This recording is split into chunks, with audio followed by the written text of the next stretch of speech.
ஒரு துறவி ஒரு சாமியார் ஒரு ஊருக்கு வந்திருக்கிறார். உடனே ஒரு பையன் முடிவு பண்ணா, இந்த ஆளை முட்டாளாக்கணும் அப்படின்னு முடிவு பண்ணினான்.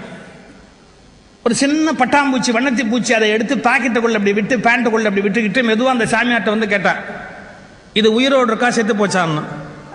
ஒரு ஐடியாவோட தான் கேட்கிறா. ஏன் உயிரோட இருக்குன்னு அவர் சொன்னா க்ளோஸ் பண்ணி வெளியே காட்டிடலாம், செத்து போச்சுன்னு சாமியார் சொன்னா எடுத்து வெளியே விட்டுறலாம். கைக்குள்ள வைத்து மூடிக்கொண்டே கேட்கிறான், இந்த பட்டாம்பூச்சி செத்து போச்சா உயிரோடு இருக்கான்னு.